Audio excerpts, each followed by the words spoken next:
அனைவருக்கும் வணக்கம். எதிர்வர ஏப்ரல் 30ஆம் தேதி பார்த்தீங்கன்னா, நரசிம்மருடைய பிறந்த நாளான நரசிம்ம ஜெயந்தி வர இருக்கு. அதனால இந்த ஒரு வீடியோவுல நரசிம்ம ஜெயந்தி அன்னைக்கு நரசிம்மரை எப்படி வழிபடலாம்? அடுத்து நரசிம்மருக்கு செய்ய வேண்டிய பூஜை முறைகள், அடுத்து நரசிம்மரை வழிபட்டா கிடைக்கக்கூடிய பலன்கள், ஏன் நரசிம்மரை நம்ம வழிபடணும் அப்படின்னு சொல்லிட்டு இந்த ஒரு வீடியோல வாங்க விளக்கமா தெரிஞ்சுக்கலாம். ஃபர்ஸ்ட் ஆஃப் ஆல் பார்த்தீங்கன்னா, நரசிம்மர் மகாவிஷ்ணுவுட்டு 4வது அவதாரமா இந்த உலகத்துல பிறப்பெடுத்தாரு. அவர் பார்த்தீங்கன்னா, தீமைகள் அழிச்சு நன்மைகளை காக்க தான் இந்த உலகத்துல பிறப்பெடுத்தாரு. முக்கியமா பார்த்தீங்கன்னா, கிருஷ்ணர்லேருந்து ராமர்லேருந்து எல்லாம் பார்த்தீங்கன்னா, ஒரு போர்க்கடவுளா போர்ல ஈடுபட்டவங்களா தான் கருதப்படுவாங்க. ஆனா நரசிம்மர் அப்படி இல்லங்க. அவர உண்மையா வழிபட்ட பக்த பிரகலாதனுக்காக இந்த உலகத்துல தோற்றம் எடுத்த மிக முக்கியமான ஒரு அவதார புருஷர் தான் நரசிம்மர். அப்படிப்பட்ட நரசிம்மர் அன்னைக்கு வழிபடுறதுக்கு காரணம் என்னன்னா, நம்மளோட மரண பயத்தை நீக்கிறதுக்கும், அடுத்து பார்த்தீங்கன்னா கடன் தொல்லையை நீக்கிறதுக்கும், நம்ம மனசுல உள்ள பயங்கள் இப்போ பார்த்தீங்கன்னா ஒரு வேலைக்கு போக பயம், மற்றவங்களுக்கு அழைக்க பயம், வாகனம் ஓட்ட பயம் அப்படியெல்லாம் இருக்கும் இல்லையா? அது பயத்தை நீக்கிறதுக்கும், இன்னொன்று நம்மளோட செவ்வாய் தோஷம் நீங்கிறதுக்கு தான் சுவாமி நரசிம்மரை வழிபடணும். அப்படி இல்லாமல் பொதுவாகவே நரசிம்மரை வழிபட்டா நம்மளுக்கு வந்து ரொம்பவே மன தைரியமும் தன்னம்பிக்கையும் பார்த்திங்கன்னா கூடுதலாக வரும். அதனால் அந்த நாளில் நம்ம வழிபட்டால் ரொம்பவே நல்லாயிருக்கும். சரி, நம்ம எந்த நரசிம்மரை அன்றைக்கி வழிபடணும்னா எல்லா நரசிம்மரையும் வழிபடலாம். ஆனால் முக்கியமாக உங்களுக்கு பிடிச்ச நரசிம்மரை வழிபடணும்னா இதில் உள்ளவங்க இதை செஞ்சு வழிபட்டுக்கோங்க. அது உங்கள் ஸ்பெசிஃபிக்காக உங்களுக்கான விருப்பமாக இருக்க போகுது. முக்கியமாக உக்ர நரசிம்மரை வழிபட்டால் அவங்கோட்டு வழிபாட்டு முறையில் வந்து நம்மளுக்கு கிடைக்கக்கூடிய பலன் என்னென்னா, நம்மளோட எதிரிகள் தொல்லைலாம் நம்மளுக்கு நீங்கும். அடுத்து பார்த்திங்கன்னா, யோக நரசிம்மர் நம்ம வழிபட்டால் நம்மளுக்கு வந்து படிப்பு ஞானம்லாம் வளரும். முக்கியமாக நல்ல ஒரு செல்வம் நம்மளுக்கு வரணும், நல்ல காசு வரணும்னா, இன்னொன்று நம்ம குடும்ப நிம்மதிக்கு வழிபடணும்னா நரசிம்மரை தான் வழிபடணும். ஏன்னா அவர் பார்த்திங்கன்னா மகாலட்சுமியோடு சேர்ந்த ஒரு உருவமாக இருக்கனால நம்ம குடும்பத்துக்கான நிம்மதியும் கிடைக்கும். அடுத்து வீட்டில் செல்வமும் பிறக்கும். அடுத்து நம்ம வீட்டில் பார்த்திங்கன்னா இந்த 3 பேரில் யார் வழிபட்டால் ரொம்ப பெஸ்ட்டாக இருக்கும்னா லட்சுமி நரசிம்மரை தான். ஏன்னா பார்த்திங்கன்னா அவர் வந்து குடும்பத்துக்கு நிம்மதியை தரனால, இன்னொன்று செல்வத்தை கொடுக்குறனால அவரை வழிபட்டால் ரொம்ப விசேஷம்னு நிறைய பேர் சொல்லுவாங்க. சரி, நம்ம நரசிம்மரை எப்படி வழிபடலாம் அப்படின்னா, அவருக்கு வழிபடுறதுக்கு முக்கியமான காலம் பார்த்திங்கன்னா அந்தி பொழுது தான். ஏன்னா பார்த்திங்கன்னா கிருஷ்ண ஜெயந்தியாக இருக்கட்டும், அதுவும் ரவைக்கு பார்த்திங்கன்னா 12 மணிக்கு தான் கும்பிடுவாங்க. ராமநவமியாக இருக்கட்டும், அது காலை பொழுதில் கும்பிடுவாங்க. அது மாதிரிக்கு நரசிம்ம ஜெயந்தி பார்த்திங்கன்னா ரவை பொழுதுல கும்பிட்றது. அதாவது பார்த்திங்கன்னா சரியாக 4:30 மணிலேருந்து அந்திக்கு 4:30 மணிலேருந்து ரவை 7 மணிக்குள்ளே கும்பிட்றது தான் ரொம்பவே நல்லாயிருக்கும். ஏன்னா பார்த்திங்கன்னா நரசிம்மர் வந்து அந்த ஒரு காலத்தில் தான் பக்த பிரகலாதனுக்காக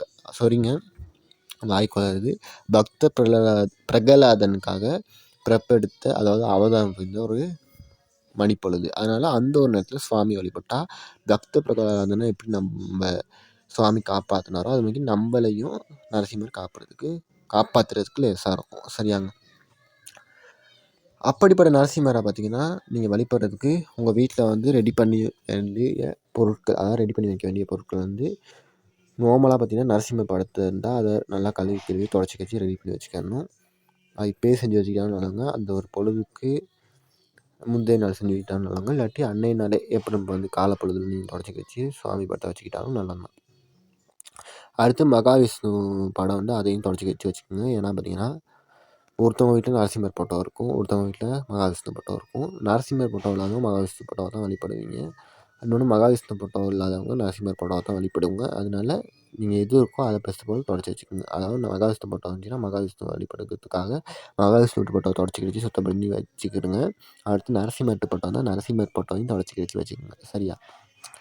அடுத்து அன்றைய நாள் ஏப்ரல் 30ஆம் தேதி தேவைப்படுற செவ்வரளி பூவையும் இப்போயே வந்து மற்றவங்கள கேட்டுக்கிட்டு உங்கள் ஊரில் இருக்கான்னு பார்த்துக்கிட்டு ரெடி பண்ணி வைக்கிறதுக்கு ஏற்பாடு செஞ்சுக்கோங்க.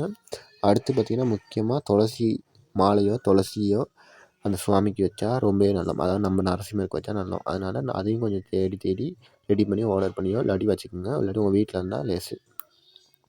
அடுத்து பார்த்திங்கன்னா சுவாமிக்கு நல்லா வந்து நெய் தீபம் ஏற்றினா அன்றைக்கி ரொம்ப ஸ்பெஷல். அதனால் நெய் வாங்கி வச்சுக்கோங்க. இல்லாட்டி நெய் தீபம் இல்லாட்டி சாதாரணமாக வீட்டில் வைக்க தேங்காய் நெய்யை பதிச்சு சுவாமிக்கு விளக்கு ஏற்றுங்க. சரி, இப்போ இந்த பொருட்கள்லாம் தேவைப்பட்டுருச்சு. இப்போ எப்படி அந்த சுவாமியை வழிபடலாம்? அதுக்கு 2 வழிபாட்டு முறைகள் இருக்குங்க. நோமா சாமி வழிபடுறது, இன்னொன்று பார்த்திங்கன்னா நம்ம நரசிம்மரை விரதம் இருந்து வழிபடுறது. உங்களுக்கு எது பிடிக்குமோ அதைப்படி நீங்கள் வழிபடுங்க. நான் ரொம்ப கஷ்டப்படுத்தி நீங்கள் விரதம் இருந்து தான் சுவாமி வழிபடணும்னு சொல்ல மாட்டேன். உங்கள் மனசளவில் நீங்கள் சுவாமியை உற்று உறுதியாக அதை அப்படியே 100% பக்திபூர்வமாக வழிபடுவீங்கன்னா நீங்கள் நார்மலாகவே சுவாமி வழிபடலாம். இல்லை நான் விரதம் இருந்து வழிபடுறதா சுவாமிக்கு என்னோடய உடம்பையும் என்னோடய மனசையும் அர்ப்பணிக்கிற மாதிரி இருக்கும். நரசிம்மரை முழுசாக வழிபட்ட மாதிரி இருக்கும். உங்களுக்கு மனசுக்கு தோணுச்சுன்னா நீங்கள் விரதம் இருந்து வழிபடுங்க. விரதம்னா இப்போ நார்மலாக ஒரு நாள் ஃபுல்லாக சாப்பிடாம இருந்துட்டு சாமியை கும்பிட்டு அடுத்த நாள் வந்து விரதத்தை முடிக்கிறது தான். இதே நார்மலாக கும்பிட்றதா இருந்தால் நீங்கள் சாப்பிட்டுட்டு இருக்கலாம். முக்கியமாக மட்டும் சாப்பிடக்கூடாது. மற்றபடி சாப்பிட்டு இருக்கலாம். நீங்கள் தேர்தல் இருக்கலாம் எல்லாம் செய்யலாம். ஆனால் அந்த டைமில் நான் சொன்ன மாதிரி 4:30 மணிலேருந்து 7 மணிக்குள்ளே நரசிம்மரை வழிபட்டு இருக்கத்தான் இருக்குது. அவ்வளோதான். சரி, அன்றைக்கி நாள் என்ன செய்யணும் ஃபர்ஸ்ட் ஆஃப் ஆல்? அன்றைக்கி நாள் பார்த்தீங்கன்னா நீங்கள் எழும்பி இப்போ காலைல சாமி கும்பிட்றது ஓகே. இப்போ இன்னைக்கு ஐயோ சரிங்க மன்னிச்சிக்கங்க. என்னென்னா பார்த்தீங்கன்னா அந்தி பொழுதுல என்ன செய்யணும்னா நம்ம நரசிம்மரை பார்த்தீங்கன்னா ஃபர்ஸ்ட் ஆஃப் ஆல் அழகுபடுத்துறதுக்காக அவர்கிட்ட படத்தில், அதாவது நரசிம்மர் இல்லாட்டி மகாவிஷ்ணு படத்தில் விபூதி வச்சு அதுக்கு பார்த்தீங்கன்னா சந்தனம் வச்சு அடுத்து குங்குமம் வச்சு ரெடி பண்ணிக்கணும்.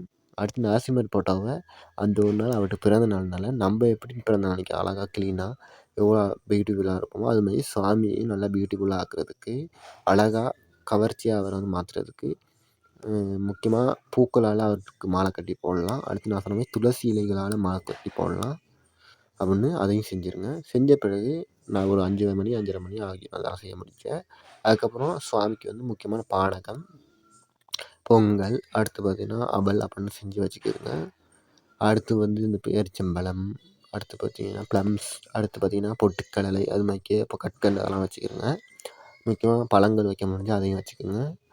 அடுத்து உங்களுக்கு தேவைப்பட்ட சாமான்லாம் சுவாமிக்கு வச்சுக்கோங்க. வச்ச பிறகு அடுத்து செய்ய வேண்டிய விஷயம், நீங்களும் உங்கள்கிட்ட நெத்தியில் வந்து நல்லா திருநீரை வச்சுக்கோங்க. ஏன்னா நிறைய பேர் செய்கிற ஒரு பிழை தான் சுவாமி கும்பிட போயிட்டு நம்ம நெத்தியில் திருநீரை வைக்காமல் இருக்குது. அதனால் நம்ம திருநீரை பெஸ்ட்டாக வச்சு அப்புறம் விளக்கு ஏற்ற பாருங்கள். விளக்கு வந்து சும்மா ஏற்றக்கூடாதுங்க. 2 விளக்கு அன்றைக்கி ஏற்றணும். அது என்ன காரணத்துக்காக அப்படி ஏற்ற சொல்லலாம்னு தெரில. ஆனால் நான் பார்த்தபடி தேடினபடி 2 விளக்கு ஏற்றினா சுவாமிக்கு நல்லமா. அதில் ஒன்று நீங்கள் அகல் விளக்கு, அதாவது பார்த்திங்கன்னா மண்ணால் செஞ்ச அகல் விளக்கு, சிட்டி விளக்குன்னு சொல்லுவாங்க. அது ஃபர்ஸ்ட் ஆஃப் ஆல் நெய் ஊற்றி ஏற்றி வச்சுக்கோங்க. அடுத்து உங்கள் வீட்டில் உள்ள பூஜைகளுக்கு மெயினாக இருக்க அந்த பித்தளையோ கலப்படத்துலையோ ஆன இல்லாட்டி தங்கத்துலையோ ஆன காமாட்சி அம்மன் விளக்கோ இல்லாட்டி அம்மன் விளக்கையோ ஏற்றி அதையும் நெய்யால் ஏற்றி வச்சுக்கோங்க. வச்ச பிறகு நீங்கள் வந்து பத்தியை பற்ற வச்சு சுவாமிக்கு காட்டிட்டு மணி அடிச்சுட்டு அப்புறம் அதையும் பார்த்திங்கன்னா உங்கள் பூஜை அறையில் அந்த பத்தி தட்டில் குத்தி வச்சுக்கோங்க. குத்தி வச்ச பிறகு அடுத்து செய்ய வேண்டிய விஷயம் சுவாமிக்கு வந்து மந்திரங்கள் சொல்கிறது. நிறைய பேர்த்துக்கு பார்த்திங்கன்னா நரசிம்ம மந்திரம் தெரியாது. ஆனால் நிறைய பேர் செய்ய வேண்டிய விஷயம்னா சும்மா அந்த பாட்டை வந்து ஃபோனில் போட்டு நரசிம்ம மந்திரத்தை போட்டு மட்டும் இருக்காமல் நான் சொல்கிற இந்த ஒரு மந்திரத்தை 108 டீப்லாம் சொல்ல தேவையில்ல. உங்கள் மனசுக்கு எவ்வளோ டீப் சொல்ல தோணுதோ அந்த டீப் சொன்னாலே போதும். முக்கியமாக 108 டீப் சொன்னாலும் நல்லதான். அது வேறு ஒரு மந்திரம் இல்லைங்க.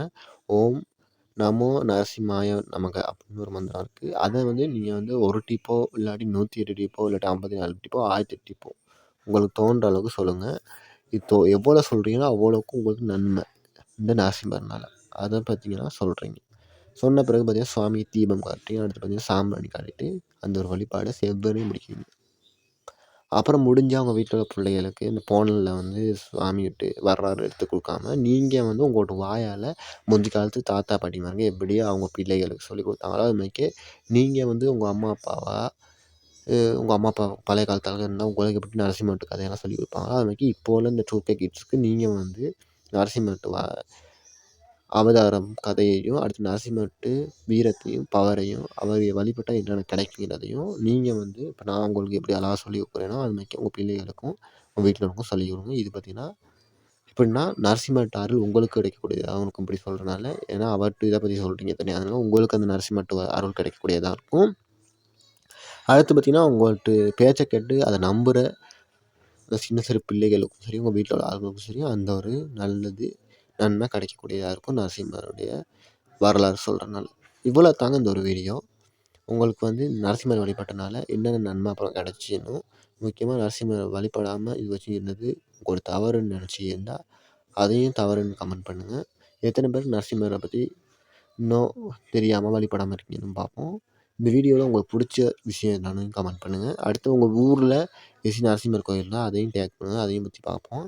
முக்கியமாக பார்த்திங்கன்னா இந்த நரசிம்மர் பார்த்திங்கன்னா நிறைய கோயில்களில் வந்து வீட்டிலிருந்து மக்களுக்கு அருள் பாய்ச்சிட்டு தாங்க இருக்கார். இலங்கையில் நான் தேடிப்படாட்டியும் எதிர் நாடான நம்ம தமிழ்நாட்டில் பார்த்திங்கன்னா நிறைய இடத்துல நம்ம சுவாமி நரசிம்மர் பார்த்திங்கன்னா அழகான தோற்றத்தில் அவருக்குன்னு கோயில் கொண்டு இருக்கிறாரு. அது மாதிரி உள்ள கோயில்களை கொஞ்சம் உங்களுக்கு சொல்லிடுறேன். ஏன்னா அப்போ தான் நரசிம்மர் விட்டு பவரும் அவர்கிட்ட வழிபாட்டு முறையும் எவ்வளோக்கு விவாதிச்சிருக்குன்னு உங்களுக்கு தெரியும். அதில் 1வது கோயில் பார்த்திங்கன்னா அதாவது பார்த்திங்கன்னா நாமக்கல்லில் இருக்குது. அதாவது நாமக்கல்லில் உள்ள மலைக்கோட்டையில் இருக்க பிரம்மாண்ட நரசிம்மர் கோயில் அது. அடுத்து பார்த்திங்கன்னா இன்னொரு மலையடிவாரத்துலேயே ஒரு கோயில் இருக்குது. அதுதான் பார்த்திங்கன்னா சோளிங்கர்னு ஒரு கோயில். அது பார்த்திங்கன்னா யோக நரசிம்மர் அங்கே சாமி இருக்கார். அடுத்து பார்த்திங்கன்னா சென்னையில் இருக்க முக்கியமான ஒரு சுவாமி நரசிம்மருடைய கோயில் தான் சிங்கப்பெருமாள் கோயில். இது பார்த்திங்கன்னா அங்குள்ள மக்களுக்கு மத்தியில் ஃபேமஸான ஒரு கோயிலாக காணப்படுது. எப்படி திருப்பதி எடுத்துக்கிட்டால் நம்ம பெருமாள் கோயில் ஸ்பெஷலோ அது மாதிரி அங்கே உள்ள மக்களுக்கு நரசிம்மர் கோயில்னா சிங்கப்பெருமாள் கோயில் தாங்க ஸ்பெஷல். அதாவது சென்னை மக்களுக்கு. அடுத்து பார்த்திங்கன்னா பரிக்கல் பூவரசன் குப்பம்னு இருக்க ஒரு இடத்துல பார்த்திங்கன்னா 2 தாசன இடத்துல 2 என்ன நரசிம்மர் கோயில் இருக்குது. அதுவும் பார்த்திங்கன்னா அந்த ஒரு மக்களுடைய கடன் பிரச்சனை தீர்க்கிறதுக்கும் மனமேற்று நிற்கிறதுக்கும் முக்கியமான ரொம்ப விசேஷமாக கும்பிடப்படுற கோயில் தான். அடுத்து பார்த்திங்கன்னா இந்த ஒரு வீடியோ பார்த்திங்கன்னா இவ்வளோ முடியுது. உங்களுக்கு எதுவும் புரியலைன்னா இந்த வீடியோ கழிச்சு விஷயத்தை வளர்த்தி கட்டுரையாக உங்களுக்கு வந்து கமெண்டில் பின் பண்ணுறேன். வாட்சிக்கு இன்னொன்று எடிட் பண்ணுறப்ப நான் வந்து இதில்னா டிஸ்கிரிப்ஷன்லேயும் போட்டு தான் வைப்பேன். அதனால் அதுலேயும் போய்ட்டு பார்த்துக்கோங்க. வாசித்தா உங்களுக்கு ரொம்ப புரியும். அப்படி எதுவும் டவுட் இருந்தால் நீங்கள் ஏஐயில் போய்ட்டு கேட்கலாம். இல்லாட்டி என்னைய மாதிரியே நிறைய பேர் இது மாதிரி வீடியோ போட்டிருப்பான். அவங்க வீடியோலையும் போய்ட்டு பாருங்கள். நரசிம்ம வரலாறுனா என்ன, நரசிம்ம ஜெயந்தி எப்படி கொண்டாடணும் அப்படி தெரிஞ்சால் அதையும் பழகி அதையும் நீங்கள் கற்றுக்கிட்டு யார்கிட்ட சரியோ அதை போய் செய்யுங்க. அவ்வளோதான். ஆனால் நான் சொன்னது உண்மை, 100% உண்மை. நன்றி, வணக்கம், பாய். அடுத்த வீடியோ சந்திப்போம். நரசிம்மாய நமः. 1 ஓம் நமோ நாராயணன், ஓம் நமோ நரசிம்மாய.